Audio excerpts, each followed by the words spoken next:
मेरी साधना को सजीव एवं पूर्ण बनाने के लिए मेरे ही प्रभु के रूप में विराजमान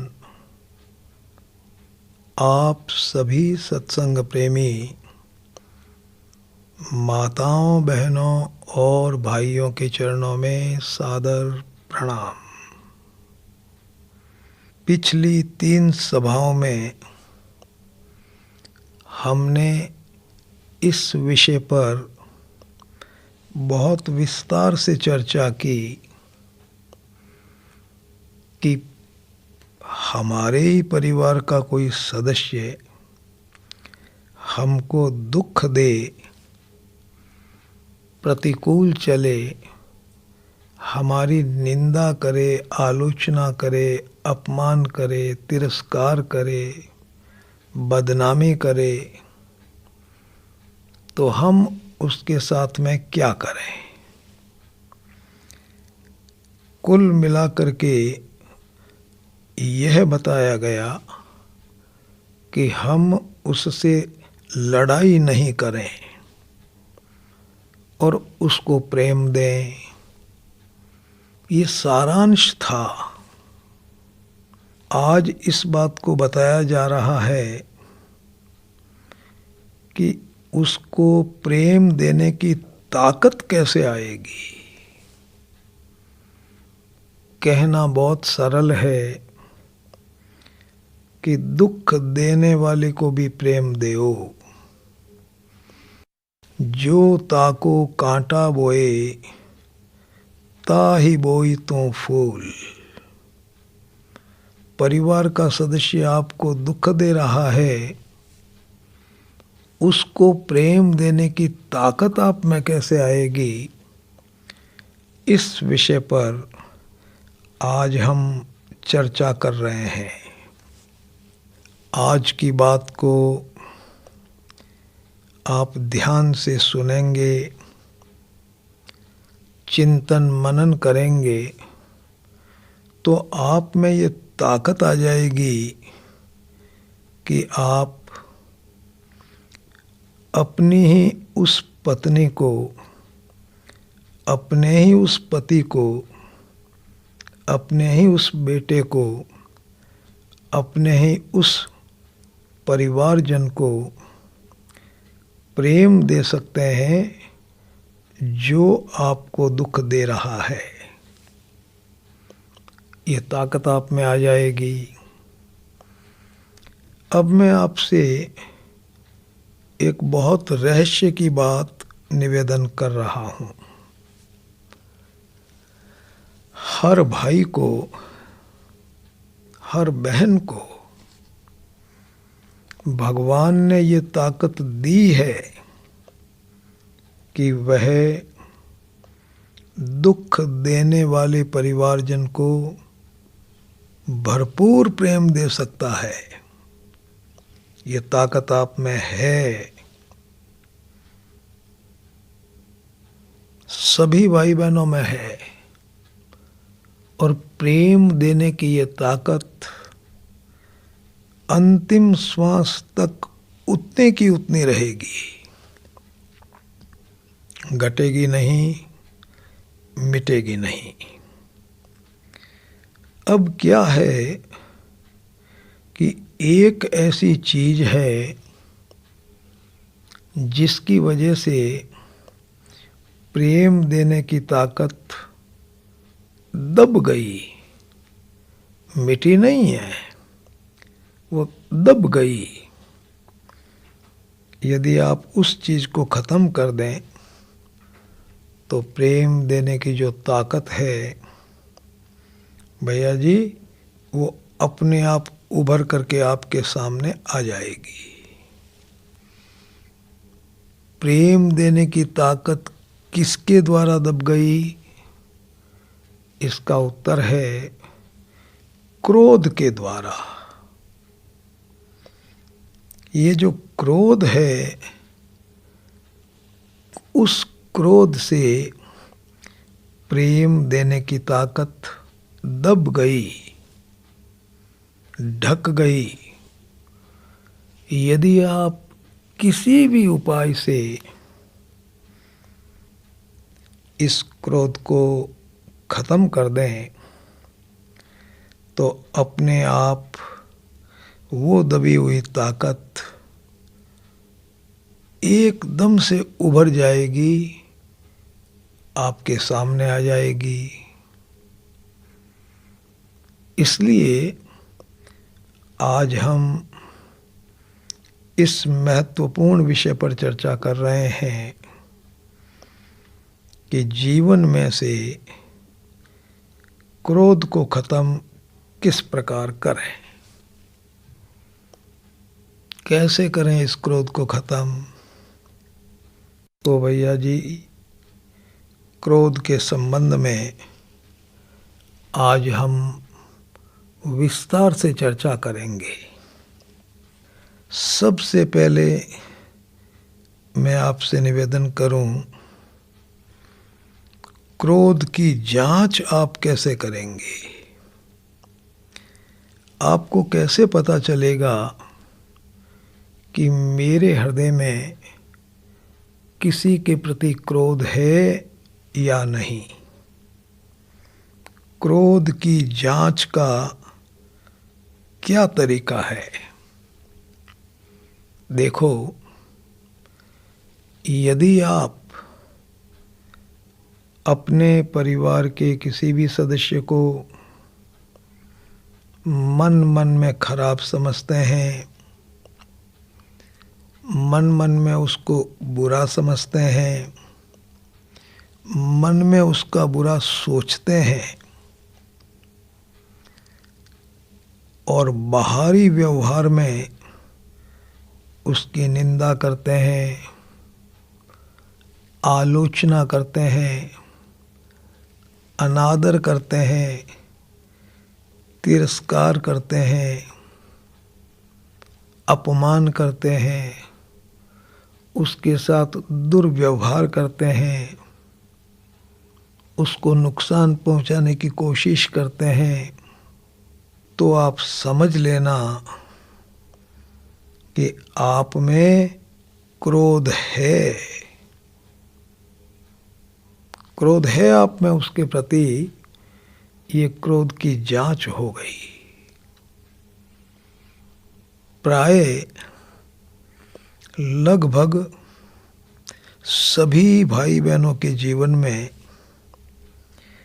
कम ज़्यादा मात्रा में क्रोध रहता ही है।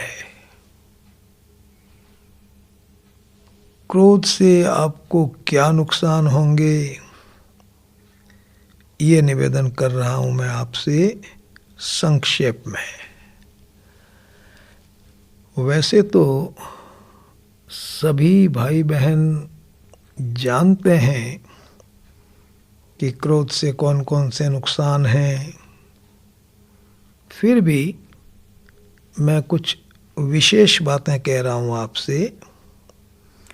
क्रोध का सबसे पहला नुकसान है शरीर में असाध्य बीमारियां पैदा हो जाना। यदि आपके जीवन में क्रोध रहेगा तो भैया जी, ब्लड प्रेशर की बीमारी आपको बहुत जल्दी हो जाएगी, चीनी की बीमारी हो जाएगी, हार्ट की तकलीफ रहने लगेगी, लकवे की बीमारी हो जाएगी, कैंसर तक हो जाता है इस क्रोध के कारण से। क्रोध आपके शरीर में रहने वाले उन तत्वों को,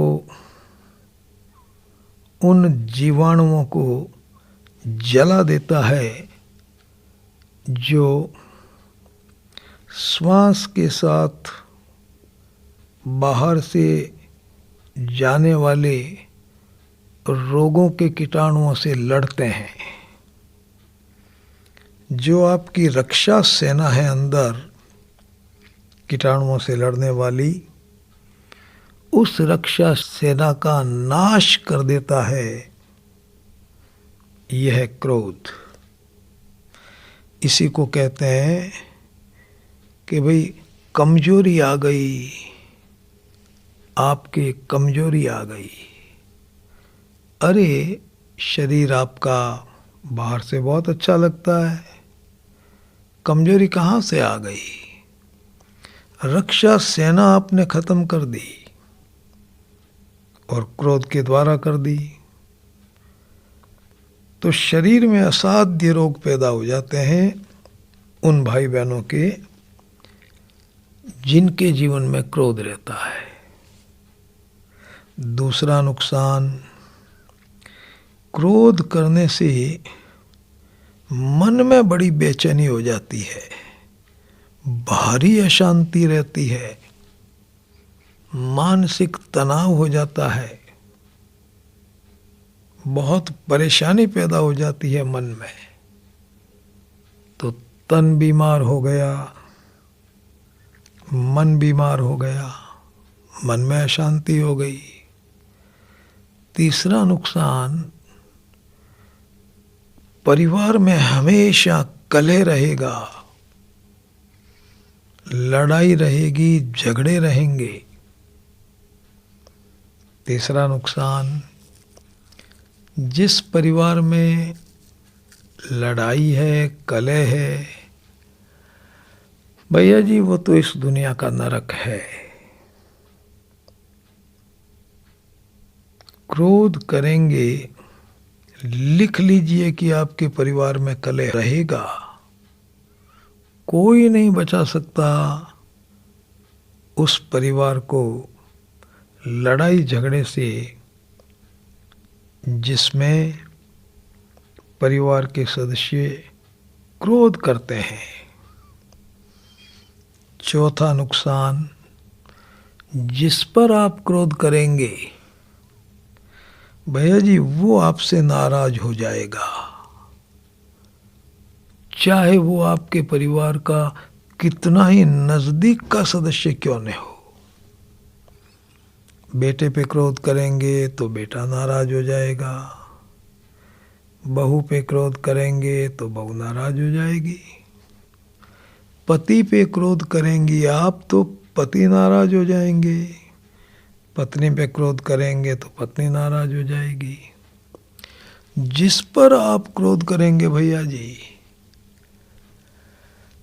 वो आपसे नाराज हो जाएगा, चाहे वो आपके परिवार का कितना ही नजदीक का सदस्य क्यों न हो, और आपके संबंधों में कटुता आ जाएगी। आज परिवारों में जबरदस्त लड़ाइयां हैं, प्रेम की कमी हो गई, तलाक बढ़ते जा रहे हैं, अशांति बहुत हो गई। इन सब का एक बड़ा कारण है आपके जीवन में रहने वाला क्रोध, बड़ी भारी अशांति।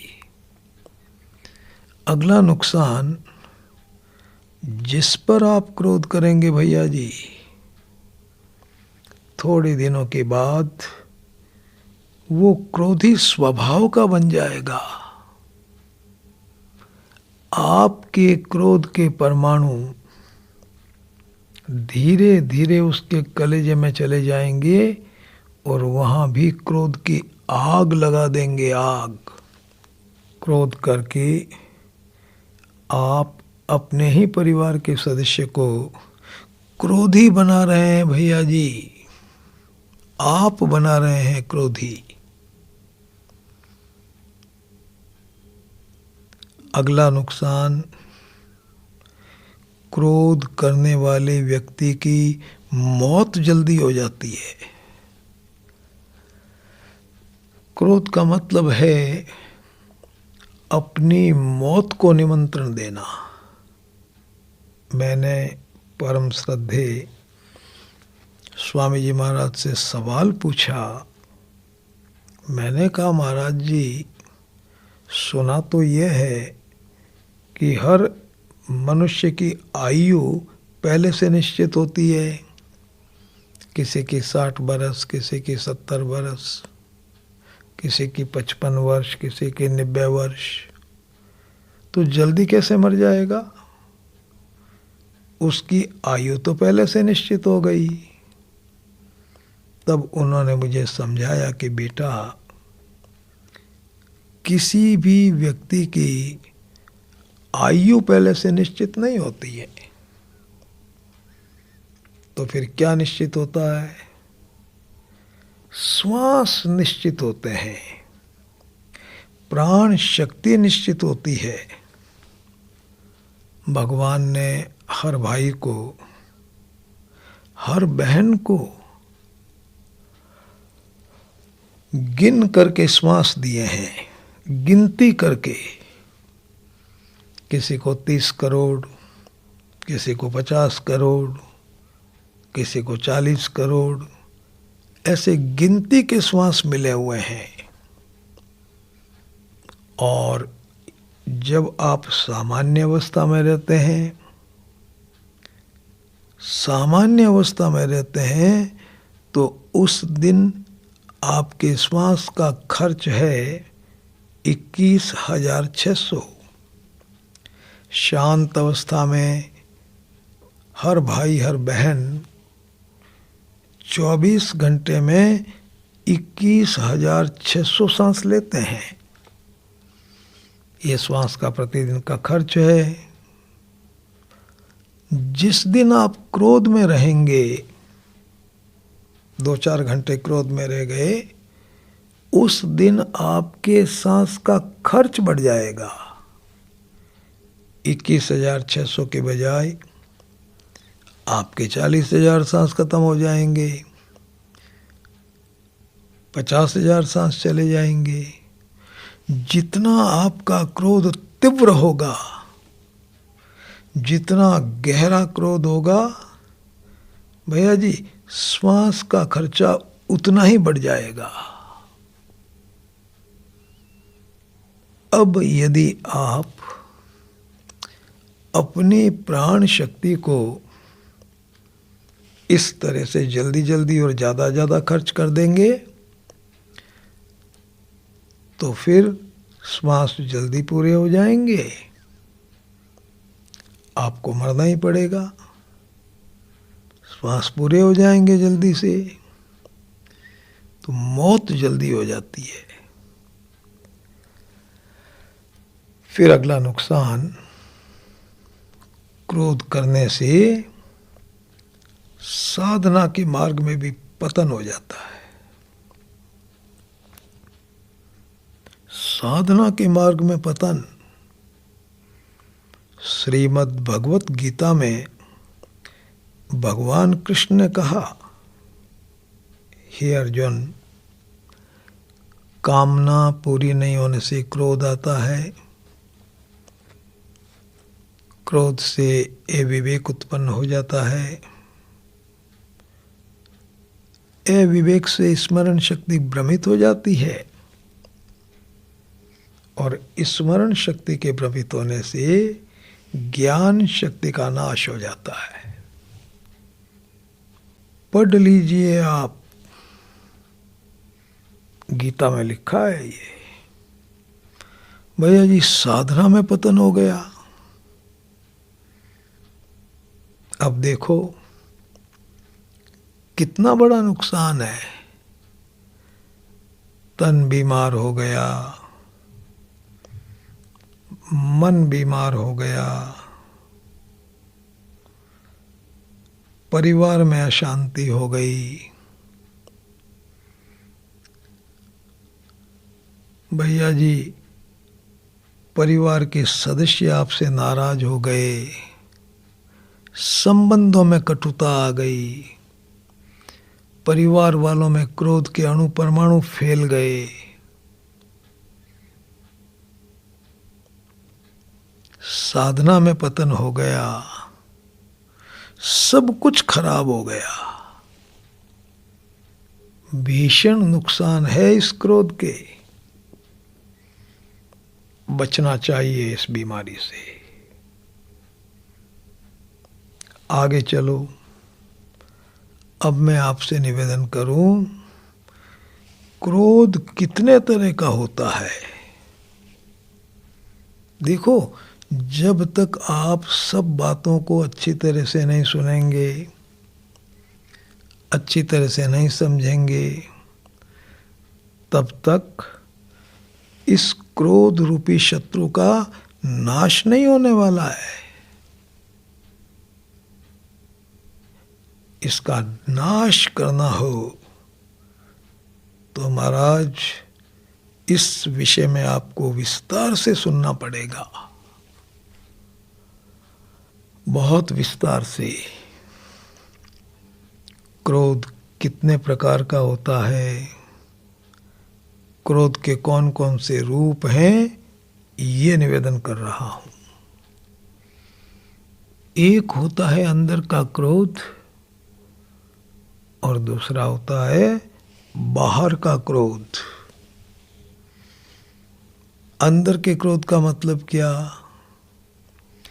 आपके मन में क्रोध है, आपके अंदर क्रोध है, हृदय में क्रोध है। बाहर आप अपने व्यवहार को ठीक रखते हैं, सामान्य रखते हैं, भीतर भीतर आप ऐसा सोचते हैं कि मेरे परिवार का अमुक सदस्य बहुत खराब है, बहुत ज़्यादा खराब है वो, ऐसा आप भीतर भीतर सोचते हैं। यदि आप भीतर भीतर भैया जी किसी को खराब समझेंगे तो इसको कहा जाएगा अंदर का क्रोध। अंदर आपके क्रोध है, बाहर आपका व्यवहार एकदम सामान्य है। वैसे तो देखो, अंदर का क्रोध अधिक दिनों तक, अधिक समय तक आप अंदर नहीं रख सकेंगे। वह आपके व्यवहार में झलकेगा, बाहर आएगा। उसको आप अधिक समय तक छिपा ही नहीं सकते। कहने को ये कहा जाता है कि भाई ये अंदर का क्रोध है, मन में रहने वाला क्रोध है। बाहर का क्रोध क्या है? आपके व्यवहारिक स्तर पर आप क्रोध करते हैं, जोर जोर से बोलते हैं, कटु बोलते हैं, दुर्व्यवहार करते हैं। बाहर का क्रोध है भैया जी, इसको कहते हैं बाहर का क्रोध। देखो, क्रोध अंदर रहे तो खराब, और क्रोध बाहर आ जाए तो भी खराब। अंदर के क्रोध से प्राय हार्ट की बीमारी हो जाती है। यदि आप क्रोध को अंदर रखेंगे ना तो हार्ट की तकलीफ हो जाएगी आपको, बहुत जल्दी ब्लड प्रेशर भी हो जाएगा। बाहर निकाल देंगे आप क्रोध को तो भी आपको नुकसान तो होगा ही। मेरे एक मित्र हैं, बहुत होशियार आदमी है, व्यवसाय में बहुत होशियार हैं भैया जी। उन्होंने मुझसे एक दिन कहा कि मुझे हार्ट की जो तकलीफ हुई है उसका मूल कारण है मेरे हृदय में रहने वाला क्रोध। कहा कि मुझ में क्रोध बहुत था, तो मैं उसको बाहर नहीं निकालता था। व्यवहारिक स्तर पर जब जब भी मुझे क्रोध आया तो वो इतना जबरदस्त आया कि हाहाकार मच गया। और एक दो व्यक्तियों ने तो मेरे क्रोध से घबराकर आत्महत्या तक कर ली। इसके बाद व्यवहार के स्तर पर वो इस तरह का क्रोध आने नहीं देते थे। डर लगता था कि परिवार का कोई सदस्य मर जाएगा, लेकिन भीतर भीतर उनके बहुत जबरदस्त क्रोध रहता था। साफ कहा उन्होंने कि मेरे हृदय की बीमारी का मूल कारण मेरे हृदय में रहने वाला क्रोध रहा। अंदर का क्रोध आपके कलेजे में अनेक प्रकार की परेशानियां पैदा कर देगा। नहीं रहना चाहिए। और बाहर आ गया यदि वो क्रोध, तो जो नुकसान क्रोध के होते हैं वो आपको होंगे ही। अंदर और बाहर के क्रोध की बात हो गई। क्रोध का एक रूप है क्रोध करना और क्रोध आना। भैया जी, इन दोनों में भी बड़ा अंतर है। क्रोध करने का मतलब क्या होता है? क्रोध करने का मतलब है आपके मन में किसी भी प्रकार का क्रोध नहीं है, अंदर कोई क्रोध नहीं है। अंदर तो आप उस व्यक्ति को अपने भगवान का मेहमान समझते हैं। अंदर और बाहर के स्तर पर जानबूझ करके आप क्रोध का नाटक करते हैं, अभिनय करते हैं। जानबूझ करके अंदर कोई क्रोध नहीं है, बाहर ऐसे ही झूठा क्रोध करते हैं, क्रोध का दिखावा करते हैं, क्रोध का नाटक करते हैं, क्रोध का अभिनय करते हैं, जानबूझ करके करते हैं। अंदर लेश मात्र भी क्रोध नहीं है। इसको कहते हैं भैया जी क्रोध करना। क्रोध करना, जहां जरूरत पड़े वहां आप क्रोध का ये नाटक कर सकते हैं। इसमें किसी भी प्रकार का नुकसान नहीं है। जरूरत पड़ गई कहीं क्रोध की, अवश्य करें। बड़े बड़े सरकारी अफसर होते हैं, नीचे वाले लोग अच्छी तरह से काम नहीं करते, तो वो अफसर अपने सहयोगियों से काम करवाने के लिए क्रोध का नाटक कर सकते हैं। घर के नौकर चाकर हैं, ठीक तरह से काम नहीं करते, वहाँ भी आप क्रोध का नाटक कर सकते हैं। छोटा बच्चा है, टेलीविज़न ज़्यादा देखता है, ज़्यादा शौक है उसे टेलीविज़न देखने का, पढ़ाई नहीं करता। माता पिता ऐसे बच्चे पर भी क्रोध का नाटक कर सकते हैं। आप नहीं देखते सिनेमा में, नाटकों में दो भाई हैं, दोनों रामलीला में भाग लेते हैं। एक को अभिनय मिला है लक्ष्मण का और दूसरे को अभिनय मिला है रावण के पुत्र मेघनाद का। दोनों सगे भाई हैं। और भैया जी मंच पर यह दिखाया जाता है कि भाई मेघनाद और लक्ष्मण की जबरदस्त लड़ाई होगी, युद्ध होगा, और दोनों युद्ध करते हैं। बहुत जोर जोर से बोलते हैं एक दूसरे को कटु, और तलवारें चलती है, बंदूकें चलती है। सोचो भैया जी, उस समय उनके मन में क्रोध रहता है क्या? मन में तो कोई क्रोध नहीं रहता। मन में वो जानते हैं कि हम दोनों एक दूसरे के सगे भाई हैं। मन में कोई क्रोध नहीं, मन में कोई तरह की लड़ाई नहीं। मन में जानते हैं अपना भाई भाई का रिश्ता, और बाहर क्रोध का नाटक करते हैं, अभिनय करते हैं।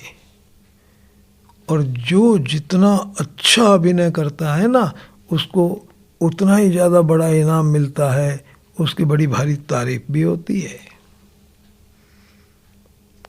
क्रोध करना, जहाँ जरूरत पड़े आप क्रोध का नाटक कर सकते हैं।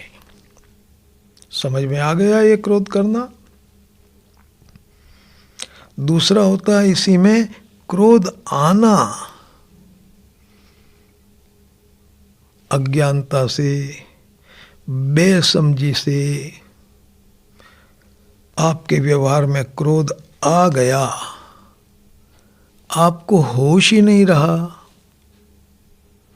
आप जोर जोर से बोलने लग गए।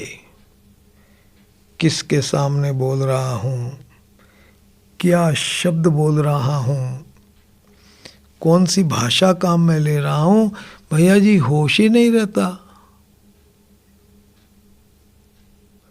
जब क्रोध पूरा होता है ना, तब पता चलता है कि मैंने इतना बड़ा क्रोध कर दिया। इसको कहते हैं क्रोध आना।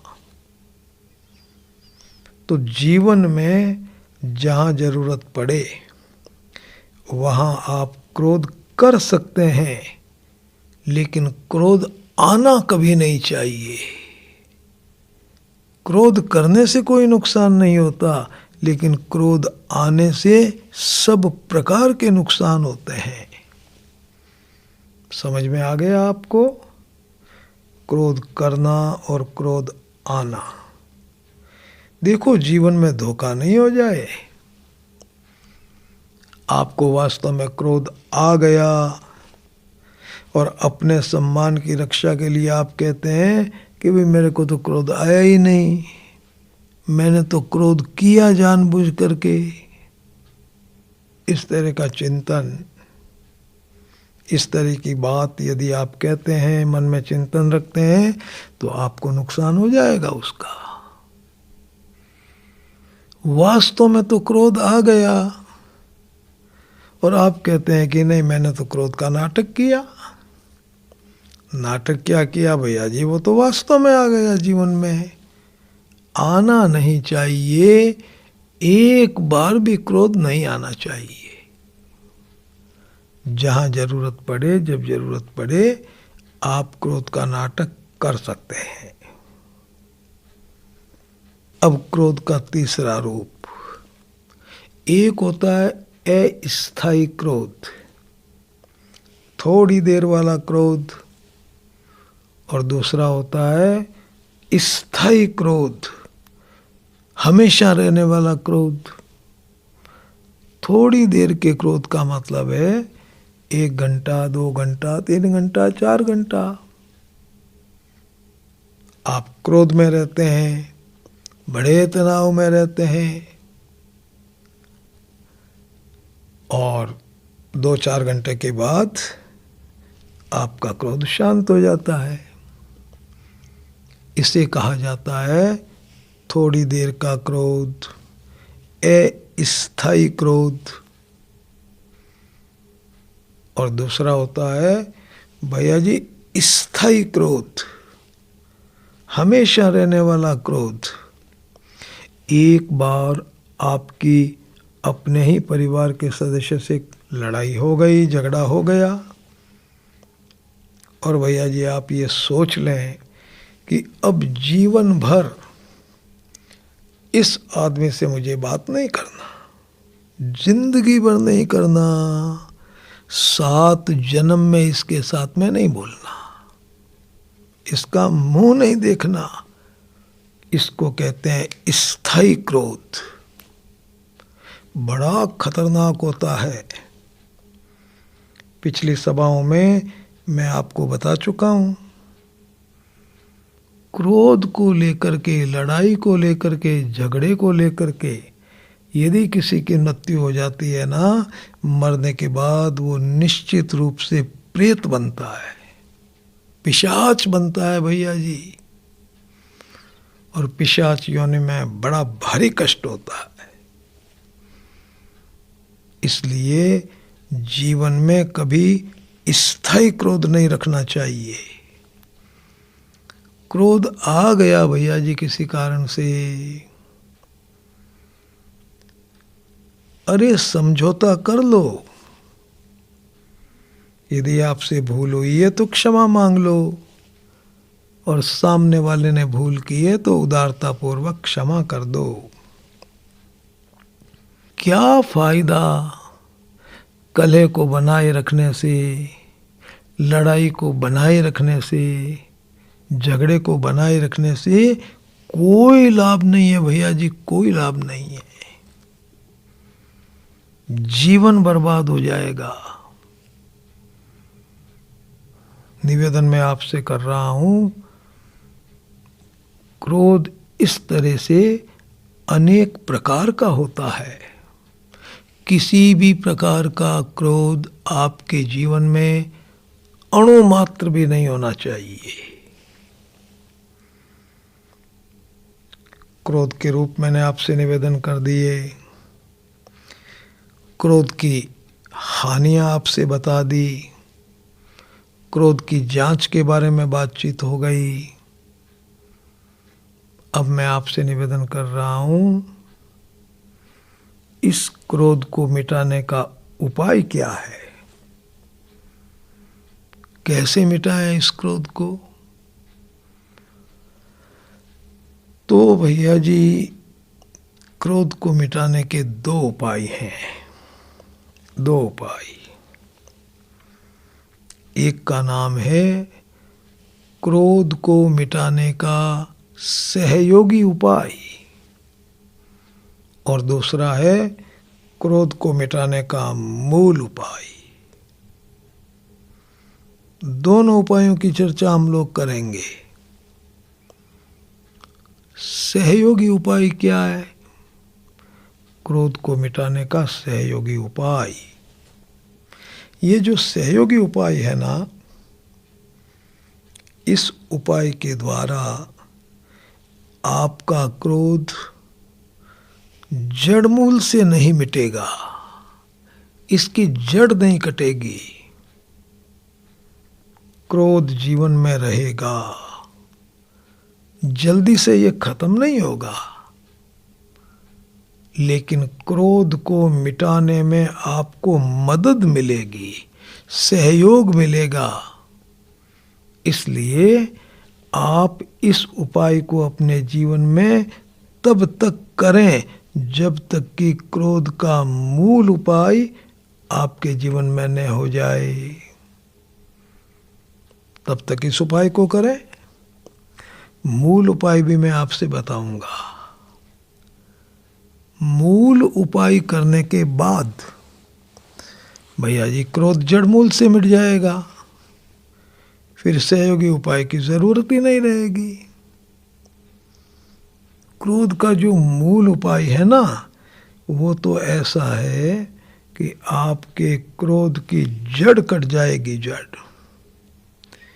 एक ही सेकंड में मैं आपसे निवेदन करूं कि क्रोध की जड़ कट जाएगी, क्रोध खत्म हो जाएगा, हमेशा के लिए सर्वांश में खत्म हो जाएगा। इसके बाद आपके जीवन में कभी क्रोध आएगा ही नहीं। मूल उपाय से तो जड़ कट जाती है, एकदम से खत्म हो जाता है, मिट जाता है क्रोध। तो अब मैं आपसे बताऊं, दोनों उपायों की चर्चा करूंगा मैं आपके सामने, और आप दोनों उपायों को करें। क्रोध का सहयोगी उपाय, इस संबंध में अब हम लोग चर्चा कर रहे हैं।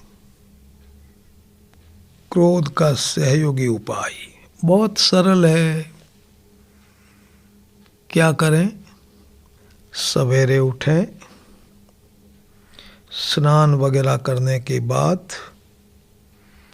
अपने घर में बने हुए मंदिर में या पूजा के स्थान पर या एकांत में जाकर के बैठ जाएं और सबसे पहला काम करें, हाथ में गंगा जल लेवें या पवित्र जल लेवें और एक प्रतिज्ञा करें। हो सके तो इसको सब घर वालों के सामने करें। प्रतिज्ञा आपको ये करनी है कि हे भगवान, मैं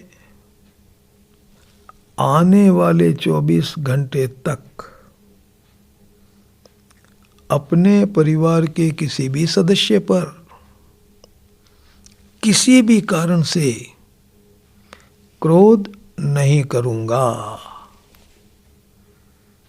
24 घंटे तक नहीं करूंगा। एक दिन की प्रतिज्ञा करनी है आपको, केवल एक दिन की प्रतिज्ञा, 24 घंटे की प्रतिज्ञा। हाथ में गंगा जल लेकर के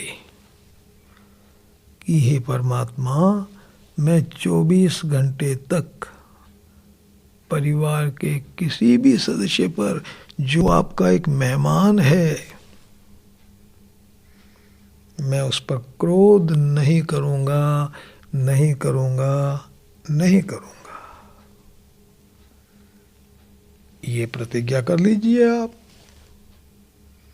24 घंटे की प्रतिज्ञा हर भाई कर सकता है, हर बहन कर सकती है।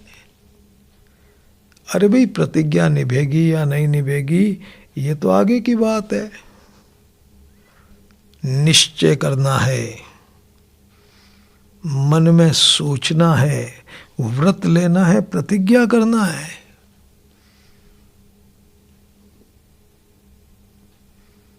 मैं 24 घंटे तक परिवार के किसी भी सदस्य पर किसी भी कारण से लेश मात्र भी क्रोध नहीं करूंगा, क्रोध नहीं करूंगी, चाहे वो मेरे साथ कैसा ही व्यवहार क्यों न करे। खत्म। प्रतिज्ञा करो भैया जी। दूसरी बात, प्रतिज्ञा करने के बाद दूसरी बात, अपनी तरफ से पूरी सावधानी रखो कि मेरी प्रतिज्ञा टूट नहीं जाए। अपनी तरफ से सावधानी रखो, लेश मात्र भी लापरवाही मत बरतो। वो जो गंगा जल है ना, वो आपको अपने आप सावधान रखेगा। आपने गंगा जल को महत्व दिया, गंगा जल आप हमेशा पीते हैं, तो वो गंगा जल आपको सावधान रखेगा,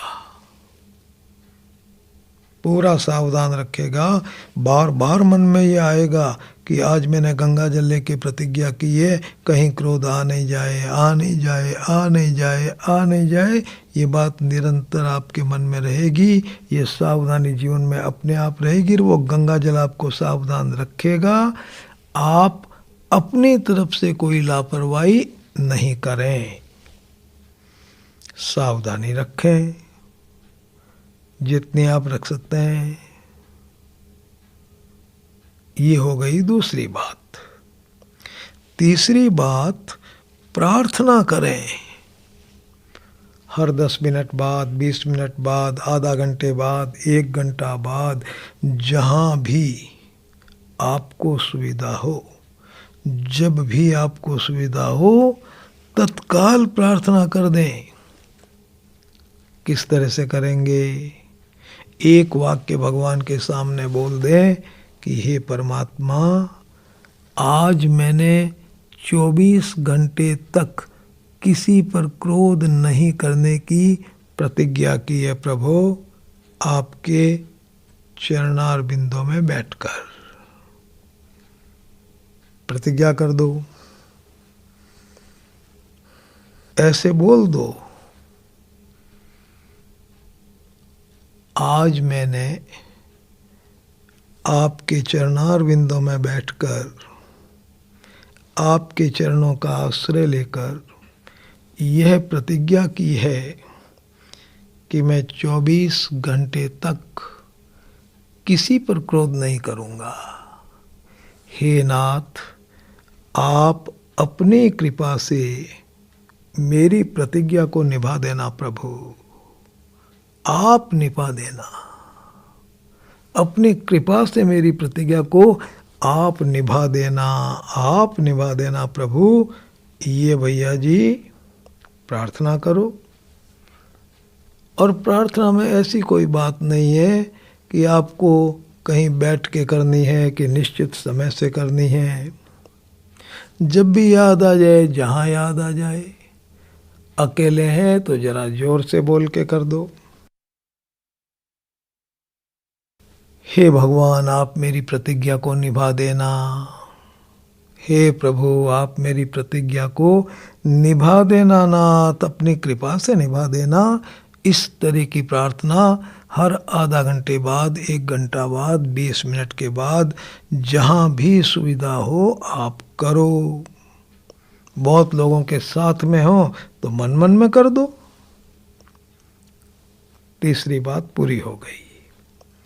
3 बातें मैंने आपको बता दी। 3 बातें मैंने आपको बताई। कौन कौन सी? सबसे पहले प्रतिज्ञा करो, मैं 24 घंटे तक क्रोध नहीं करूँगा। दूसरी बात, अपनी तरफ से पूरी सावधानी रखो। अपनी तरफ से पूरी सावधानी रखो, क्रोध आ नहीं जाए। और तीसरी बात, भगवान से प्रार्थना करते रहो, हे भगवान, आप मेरी प्रतिज्ञा को निभा देना। 3 बात पूरी हो गई। अब भैया जी चौथी और अंतिम बात, इस पर भी मान लो आपको क्रोध आ जाए।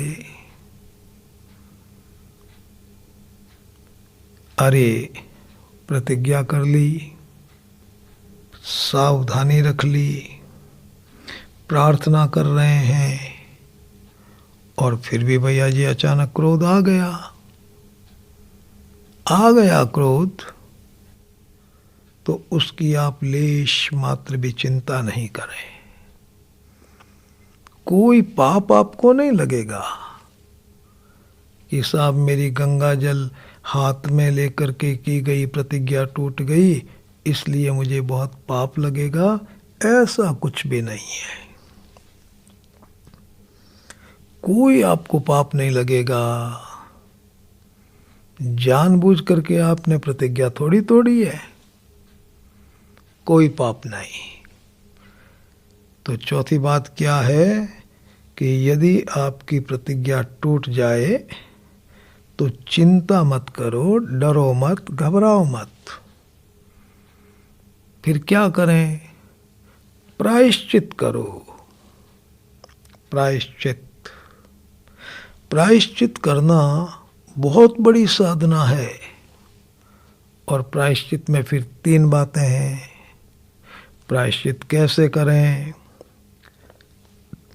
प्रायश्चित की पहली बात, जिस पर आपको क्रोध आया है ना, उससे क्षमा मांग लो, माफी मांग लो। बड़ा हो आपसे उम्र में तो पैर पकड़ करके क्षमा मांग लो। छोटा हो, सिर पर हाथ रखो, कलेजे से लगाओ और कह दो कि भैया हमको क्रोध आ गया, अपशब्द बोल दिए, तुम्हारा अपमान हो गया, हम आगे से पूरा ध्यान रखेंगे, तुम किसी बात पे विचार मत करो और उसको कलेजे से लगा लो। हो गई क्षमा। प्रायश्चित का पहला अंग है क्षमा मांग लेना।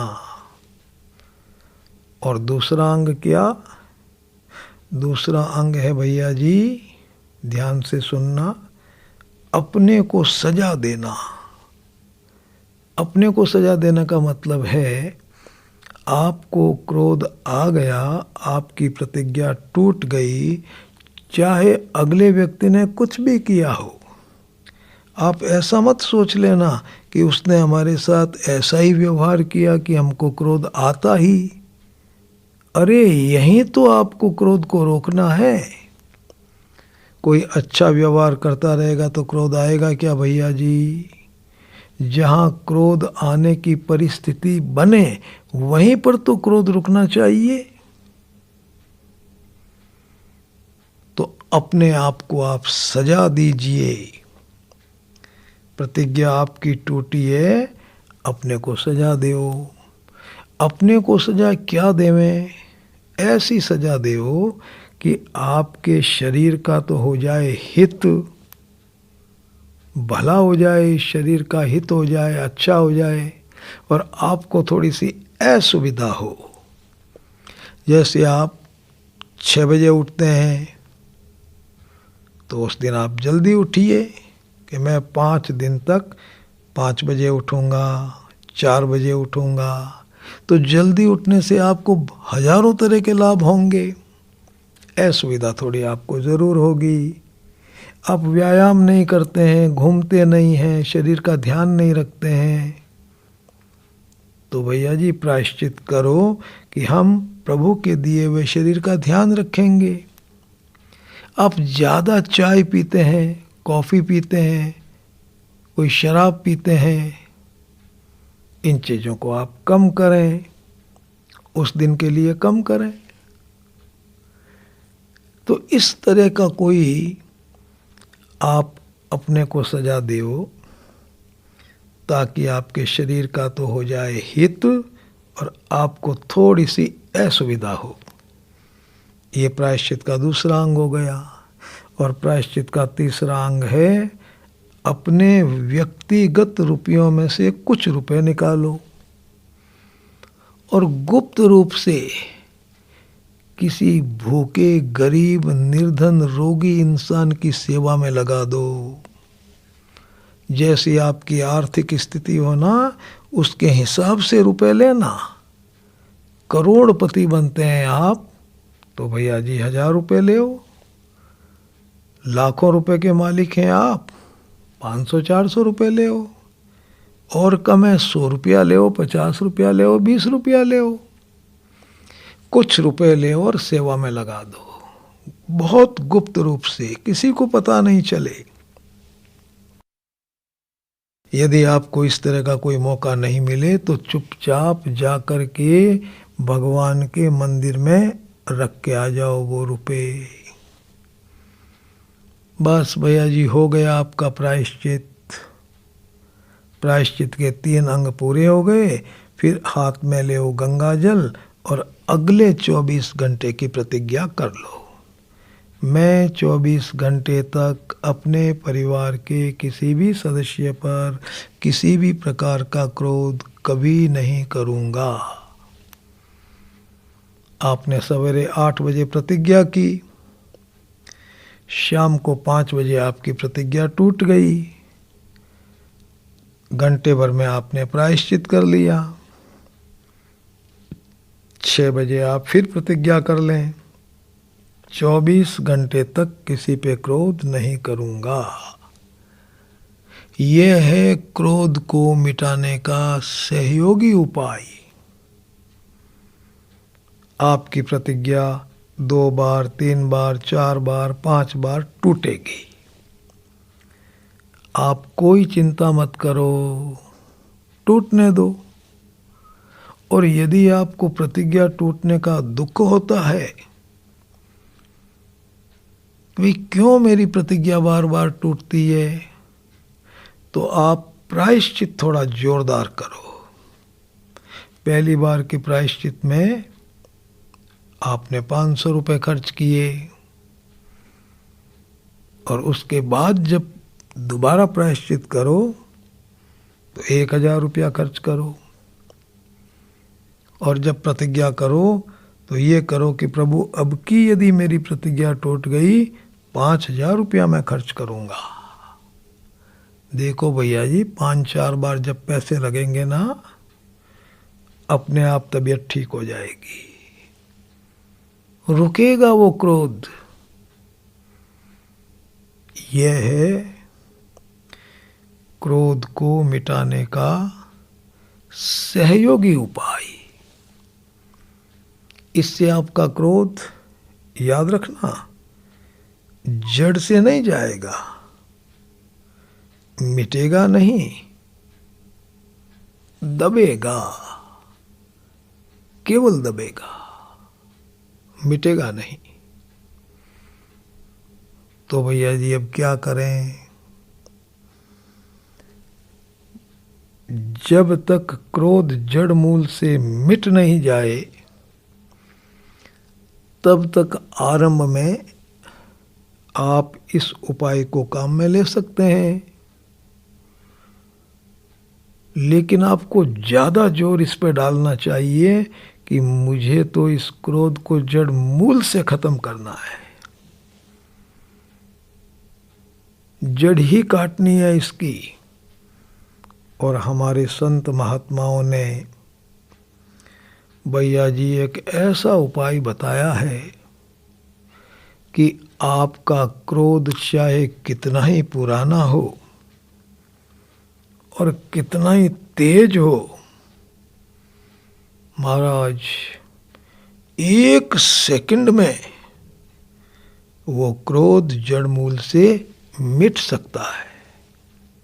क्रोध का मूल उपाय, उसमें कोई परिश्रम नहीं है, प्रयास नहीं है, मेहनत नहीं है, कुछ भी नहीं करना है। केवल एक बात को आप ठीक से समझ लें, अच्छी तरह से समझ लें, मैं आपको विश्वास दिलाता हूँ कि 1 सेकंड में आपका क्रोध हमेशा हमेशा के लिए जड़ मूल से मिट जाएगा महाराज, 1 ही सेकंड में मिट जाएगा। और यह उपाय मैं आपसे निवेदन करूंगा अब अगली सभा में। बहुत महत्वपूर्ण होगी हमारी अगली सभा। सभी भाई बहनों को अगली सभा में ठीक समय पर आकर के बैठ जाना है। देखो जगह नहीं मिलेगी यहाँ बैठने की, मैं आपको कहता हूँ। अगली सभा में हम बात करेंगे 1 सेकंड में जड़ मूल से कैसे मिट जाता है क्रोध। ये हमारा अगली सभा का विषय। भगवान हम सभी भाई बहनों को ये शक्ति प्रदान करें कि हम अपने जीवन में इस क्रोध का नाश करें, ताकि परिवार के सदस्यों को प्रेम देने की शक्ति आए। इसी सद्भावना के साथ सभी भाई बहनों को सादर प्रणाम।